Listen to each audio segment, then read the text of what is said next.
Hello, all of you. I warmly welcome all of you in this audio storybook Random Stories. Name of today's story is Strange Sightings. Once upon a time, there was a young boy named Alex who loved to explore his house. He would often run up and down the stairs, imagining himself on all sorts of adventures. One day, as he was rushing up the stairs, he suddenly saw a man lying on the top step. He stopped in his tracks, wondering who the man was and how he had gotten there. But before he could even blink, the man disappeared right before his eyes. Alex was left feeling confused and a little scared, but he tried to shake off the strange encounter and went to bed that night. As he was lying in his bed, he suddenly felt like he was no longer alone in his room. When he opened his eyes, he saw three women sitting on the sofa across from his bed. The first woman was an old lady, around 60 years old, with full white hair wearing a white sari.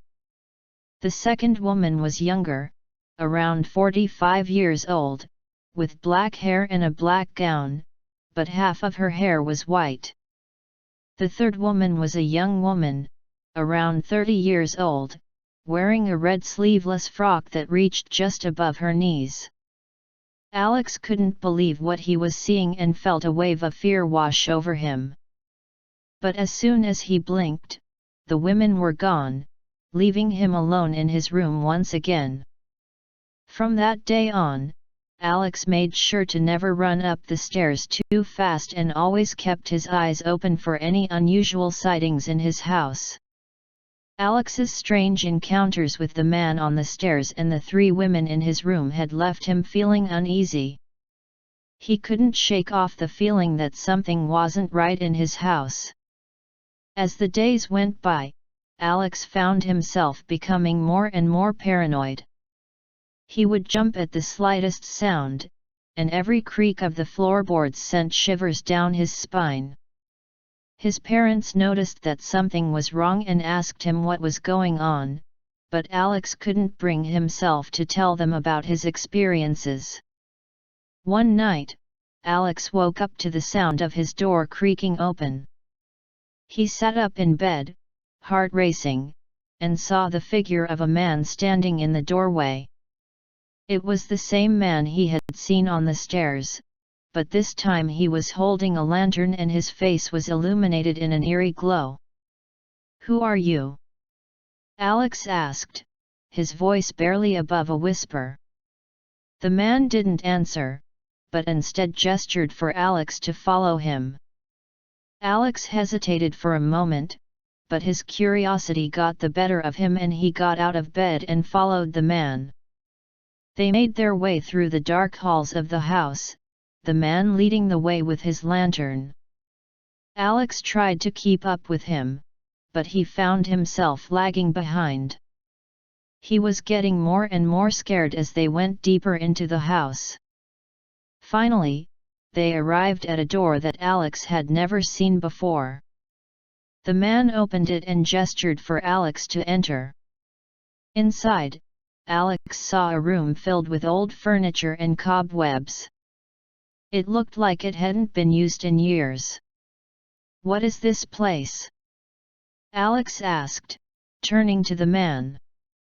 The man still didn't answer, but instead pointed to a portrait on the wall. It was a portrait of a woman, and she looked exactly like the young woman Alex had seen on the sofa in his room.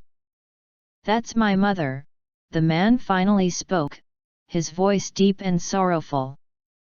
Alex felt a pang of sympathy for the man.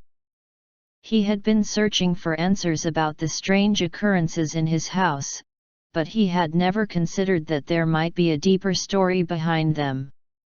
The man explained to Alex that his mother had died many years ago, and he had been searching for her spirit ever since. He believed that her spirit was trapped in the house, and he had been trying to communicate with her in any way he could. Alex listened to the man's story with a mixture of fascination and horror. He had never believed in ghosts or spirits before, but the events of the past few days had made him reconsider his beliefs. As they left the room and made their way back to Alex's bedroom, the man gave him a final warning. "Be careful in this house, Alex," he said.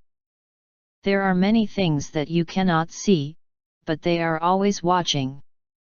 Alex didn't sleep that night, but he felt a strange sense of comfort knowing that he wasn't the only one who had experienced the strange happenings in his house.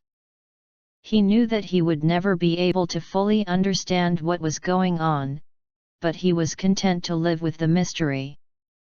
In the days that followed, Alex tried to be more mindful of his surroundings. He still ran up and down the stairs, but he did so with a newfound respect for the house and its history.